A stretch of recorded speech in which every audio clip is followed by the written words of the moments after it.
Welcome to this video about spiritual bullshittery and divine narcissism. My voice cracked then in excitement of the rant I'm about to go on. This is a video ultimately about a kind of fake kind of spirituality that seems to be proliferating across the internet and seeping out into the real world that's causing people more problems than it actually solves. I want to talk about it because first of all, it makes me feel superior, but also I want to distance myself from that kind of stuff because a lot of the things I talk about kind of creep into the spiritual realm, because what I like talking about is reality. And if you talk about reality, that leads you to wholeness. And wholeness is just about connection to yourself, to the world, and then to everything else. And you can experience this directly anytime you like because it's always there. But there's a lot of bullshit that is really just marketing stuff, I think, that causes people to go in the opposite direction and to keep chasing things that cause them to be fragmented and split within themselves, even though it's dressed up as the quest for the truth. And so ultimately, I want to explore that. There's two main things we're going to talk about in this video. One is just general spiritual bullshittery. And then the other thing is the divine masculine, divine feminine thing, and how that is often used to justify dysfunctional, fucked up relationships, pardon my French, between disordered personalities and neurotic personalities. It's very interesting when you see it, but because of the way that people like to cling to their own stuff and dress it up in all of the spiritual gobbledygook, well, I just thought it'd be interesting to explore it. So let's see what happens. So it's probably best if I start with some definitions of what I think spirituality is when it's not bullshit. Spirituality, really, if you think about it, is very, very simple. It's two things: uncovering the truth, so living in such a way where you question your assumptions, you question what you've been told about life, etc., and you take steps towards an experience of life rather than just a conceptual understanding of it, because the conceptual understanding is just an interpretation, and the experience itself is the real thing, which is the truth. So the first thing you need to do is uncover the truth. And then the second thing you need to do is just live in alignment with that truth, whatever it is. The problem with the truth for a lot of people is that it pisses them off, because the truth is the opposite of all of the comfortable bullshit that we have learned to identify with in order to keep our shadow self at bay and to avoid facing the fear of facing that stuff, but also the unresolved shame, guilt, and trauma that caused us to kind of go into hiding in the first place. If you haven't heard me talk about this before, or you haven't read my book, Shadow Life, Freedom from Bullshit in an Unreal World, then there's basically a dance that most people are involved in. I call it the shadow dance between the ego, which is the little box that they've created for themselves to live in, and the shadow, which is all of the unresolved, unfaced, unowned parts of themselves that they have become detached from for whatever reason. When you are on this journey to uncover the truth and then live the truth, then you have no choice but to eventually face all those parts of yourselves.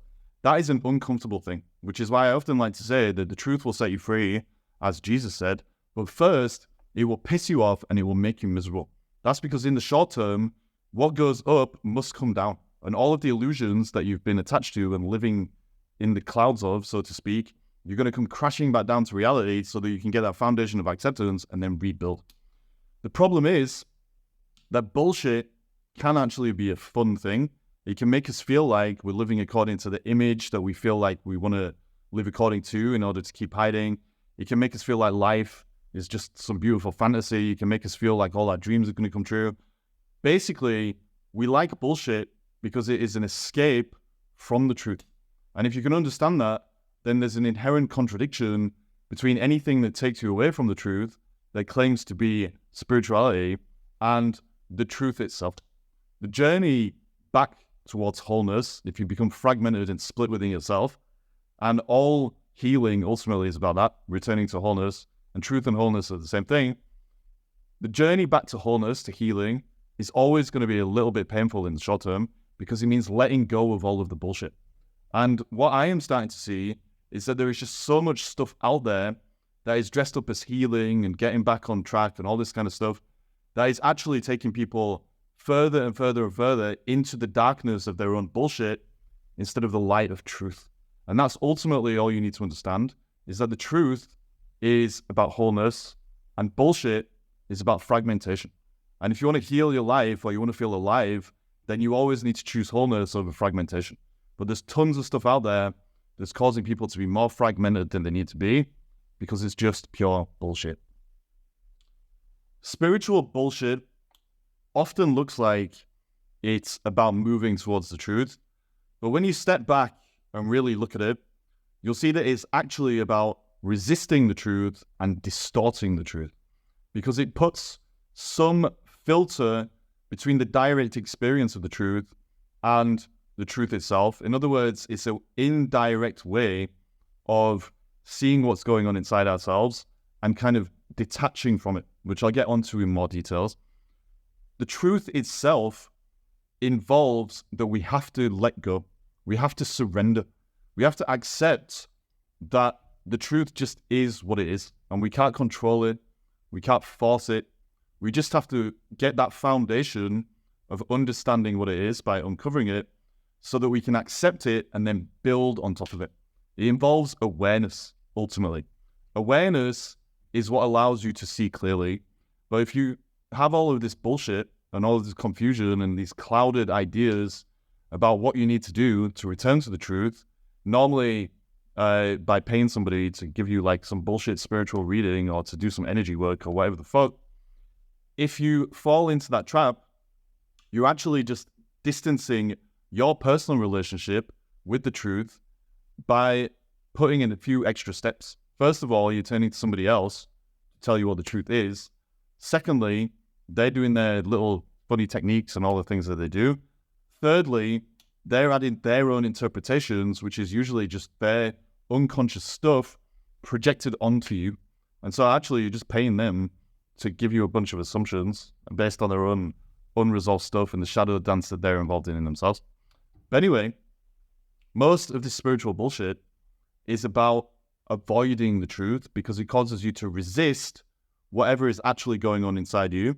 And it gives you all these other things to do. So instead of facing your own stuff, you go out there and you play with some tarot cards, or you dance underneath the moon, or you like finger your belly button, or whatever it is. All of those things are actually just a distraction from the truth. Or you end up distorting the truth. Of course, the truth is everywhere and we can access it at all times. So if you go into these things with the right attitude, then maybe they can be a doorway into the truth.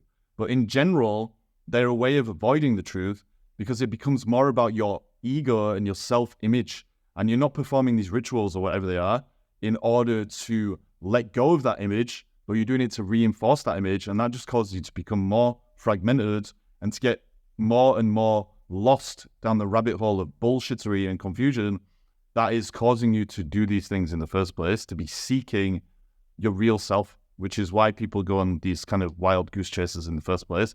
They're disconnected from themselves, but they get involved in all this stuff that just reinforces that disconnection. And actually, the way forward is to stop resisting and to stop distorting, which means to let go of all that stuff and to just find stillness and be present with yourself and see the truth directly for yourself, basically.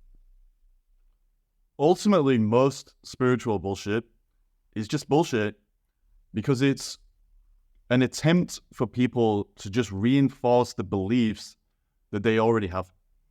Most of those beliefs don't even belong to them. They belong to the ego.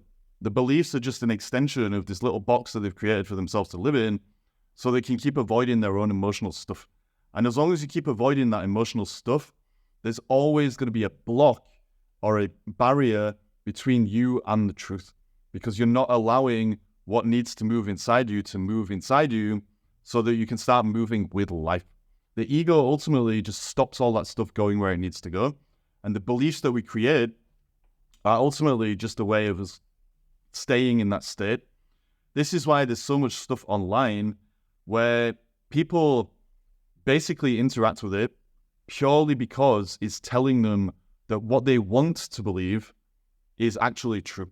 So for example, maybe we want to believe that we don't actually have to do anything to make money in life. We can just close our eyes, we can finger our belly buttons, yada, yada. And then all of our dreams are going to come true. People love liking that stuff. It's not because they actually think it's true. It's because they want it to be true. It's the same with stuff about relationships. There's all this stuff that people are sharing about relationships online, which we'll get into a bit more in a few minutes, where it's ultimately people are not sharing sharing information about what relationships actually are and how they work and how you can come together and grow in intimacy together. They're describing their fantasy, basically. So a lot of the time, women tend to want some guy who's just going to deal with all of their emotional outbursts and allow them to just be, as emotional as they want. And they say, this has been divine feminine. I can destroy things if I want because it's part of my femininity. I can smash up the furniture. I can have a temper tantrum. And if you don't accept it, well, you're not a strong man. Men want women to be these traditional wives who are just going to be subservient and all this kind of stuff. It's a fantasy. But people like that stuff because they're right, that's what I want from life, so that I don't have to grow, I don't have to change, I don't have to do the things that I need to do to be able to reconfigure my ego, allow my shadow to come up and own my actual masculinity or femininity in a real way, so I can come together with somebody in intimacy and wholeness and put myself on the path towards that. These things that I'm talking about, where people are just liking things to justify their beliefs, it's a form of control freakery and forcing life. That is why I'm saying it's spiritual bullshit. It's not about actually growing into wholeness and embracing who we are and embracing what life is. It's about trying to control the external factors and the external circumstances in our life so that we can avoid that journey back to wholeness. And it ultimately comes down to resistance and distortion. The ego mainly fucks up our lives in those two ways by causing us to resist the truth and to distort the truth. And 99% of all this spiritual bullshit is just that, helping people to justify what they want to believe so they don't have to find out what's actually true and create a belief in themselves.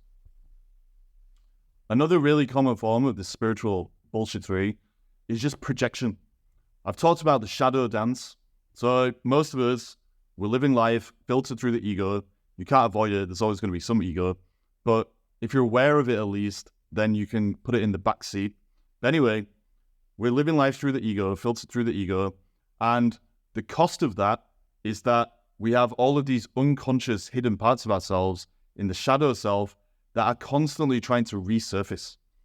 If we are blocking that resurfacing process because we're overly attached to the ego, then what happens is we end up projecting the unconscious stuff out into the world around us so that we can become detached from it. And then we don't have to go through that painful process of facing the truth and being pissed off and all that kind of stuff that I was talking about earlier. A lot of spiritual bullshit is just people projecting their unconscious stuff onto you. So for example, maybe you are on Instagram and there is some psychic or whatever, and she's doing some astro report because the moon is doing a certain thing, or the planets are doing whatever they're doing, even though since they first invented astrology, the planets have all shifted and all this kind of stuff, so it's not even that accurate. But anyway, you go on Instagram and she's written this whole thing, or she's made a video about how there's something wrong with Uranus, and so you're going to have to start doing star jumps or whatever it is. That interpretation that she has put on is just her stuff. It's not accurate in any way, shape, or form. It's just her projecting her unconscious stuff onto the stars in this case, and then writing a little thing about it. That's all it is. And if you find any meaning in that, it's because you've projected your unconscious stuff onto it and it gels. But she doesn't know anything about what's going on inside you because of the stars. She's just projecting her stuff. The other examples of this are when people are channeling things. There's all these people channeling things.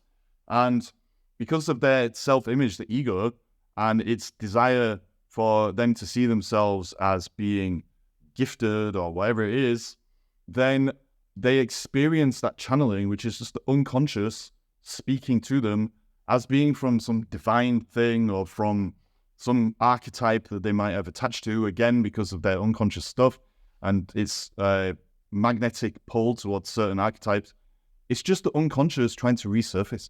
There's nothing magical about it. There's a Carl Jung quote. Carl Jung said, until you make the unconscious conscious, It will direct your life and you will call it fate. This is ultimately what he's talking about. Like, I'm not saying fate doesn't exist. I'm not saying God doesn't exist.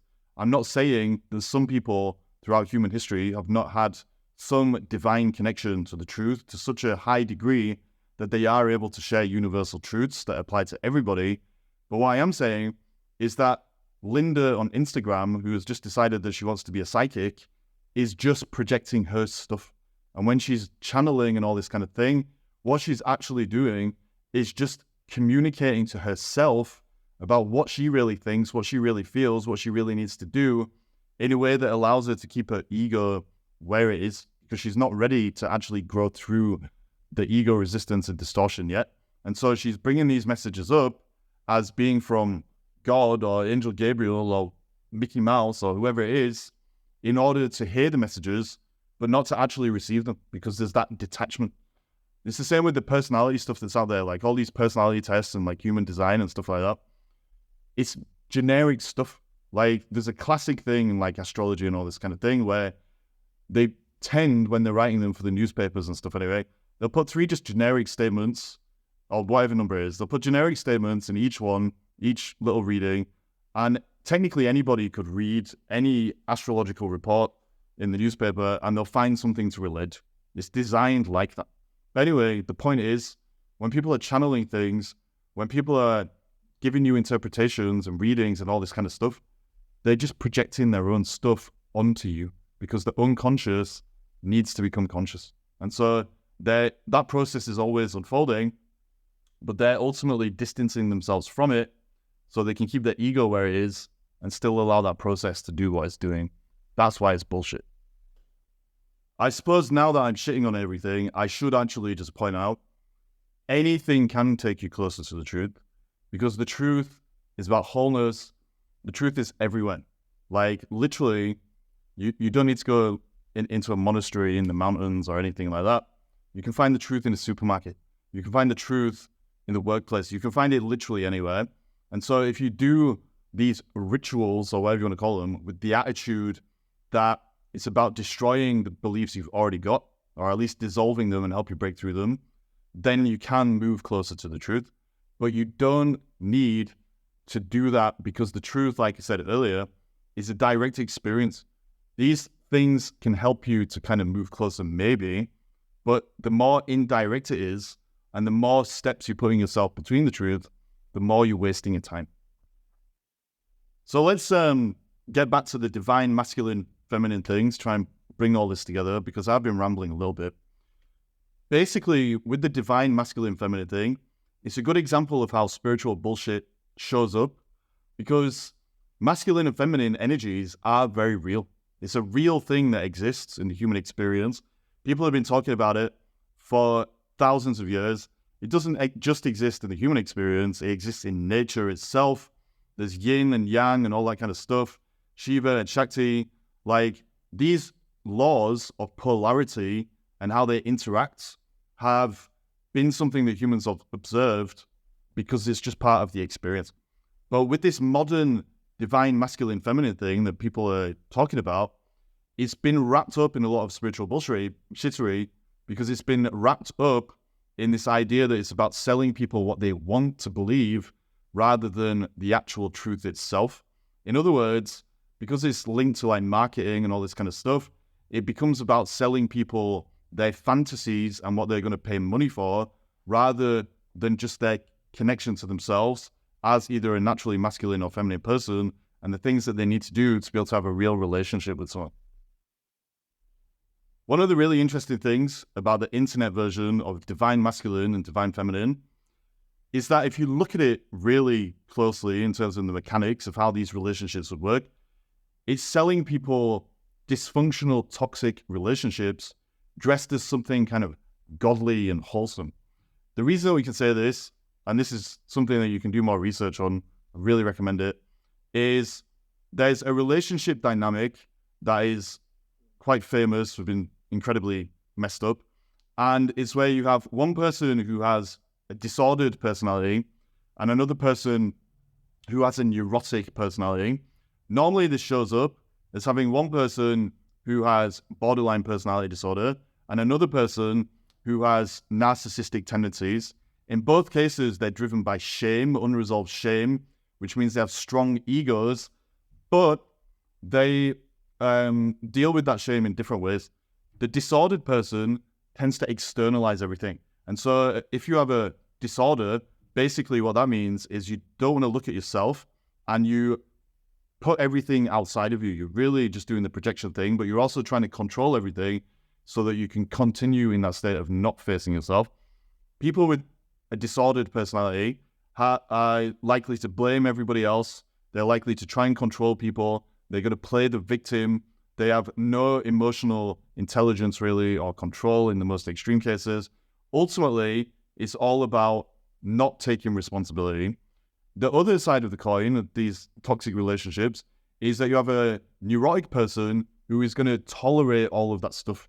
And the reason they're going to tolerate it is because instead of being like the disordered person who does not take responsibility, the neurotic person takes too much responsibility. They think they're responsible for everything. They have no humility in the sense of falling into the ego's trap of thinking that they're omniscient, they know everything, and that they can control everything. They're omnipotent. And so if you get somebody like this who thinks that they're going to be responsible for everything with somebody who thinks they're not responsible for anything, then you're going to get a really interesting toxic dance taking place where two people's egos are coming together in a way that serves them both, so they can both maintain their egos and not allow the unconscious to become conscious. But they're in a situation, a relationship, where it's ultimately about the unconscious becoming conscious. And so they're going to constantly be locking horns, having arguments, push-pull, going apart, coming together again, and not actually really developing any intimacy, which is what a relationship is about. All that internet divine masculine feminine stuff actually is about selling this kind of relationship. It says that the divine feminine is just about finding a man really who's just going to allow you to have, an emotionally unintelligent relationship with yourself, basically. And it's telling men that they just need to take it, basically. If they don't take it, then they're not a man. But actually, being a strong man or a strong woman, whether you're divine or not, is about having a healthy relationship with yourself and the energy that you embody. That doesn't mean, like I said, that there isn't a natural polarity. Men in general have different energy to women and vice versa. The man is actually more likely to stay grounded in his realness if he can be still, if he can deal with the external world and all that kind of thing. And the woman in general, the feminine, is going to feel more alive if she's moving and there's motion and all this kind of thing. But that doesn't mean that they have to control each other and lock egos in the way that this kind of bullshit version of divine masculine and feminine asks them to do. Because ultimately, if you don't have the boundaries and you're not growing together and you don't have the capacity to communicate, because it's all about maintaining the egos rather than dismantling them, then you're never going to get true intimacy, which is what it's all about. So that was really just an example of these kind of indirect things that we try and experience the truth through. In that particular case, we use those toxic relationships as a way of indirectly experiencing the truth by maintaining our ego where it is so that we can filter everything through it. A relationship really is just a testing ground for intimacy. The whole point of a relationship, a healthy relationship, is that you grow in intimacy. And so if you use these relationships as a way of maintaining your ego and having somebody else maintain theirs, then all you're doing is keeping the truth at a distance, basically. And all spiritual bullshittery is the same. It looks like you're moving towards the truth, but you're not. And of course, I'm just some guy on the internet, so I may be chatting a lot of bullshit as well. And I am probably projecting my own stuff into this video. But the point is that the truth is the truth, and you can experience it directly wherever you happen to be. You don't need another person. You don't need any rituals. You don't need anything, really. The truth is the truth. What's real is always real. It's always there. And people know that it's uncomfortable returning to the truth, especially if you've over-attached to all of the things and the systems that you've built to keep avoiding the truth anyway, people will sell you your fantasies, they'll sell you your pain, they'll sell you your insecurity. All of that is spiritual bullshit. All you really need to do, like I said, is uncover the truth and live the truth. And if you can do that, you keep flowing and you keep growing, and you'll avoid all of the drama and tension and stress that comes from moving towards the fragmentation instead of towards the whole. So yeah, that was the video. A bit of a rusty video, if I do say so. Haven't made one for a while. But anyway, that was a video about spiritual bullshitting. Even though it wasn't the greatest video in the world, I hope that you can, if you made it this far, at least be open to this concept and keep your eyes open, because that spiritual bullshit is all over the place. And also pay attention to this kind of divine narcissism where people are ultimately dressing up their personality defects as the solution or a panacea to all of their problems, which is ironic, of course, because it's going to stop them getting where they actually need to be, which is to a place of wholeness. Something like that. Ultimately, it all comes down to what I said, that the spiritual path, if you want to call it that, the return to wholeness, if you've been fragmented for a while, is always going to be unpleasant.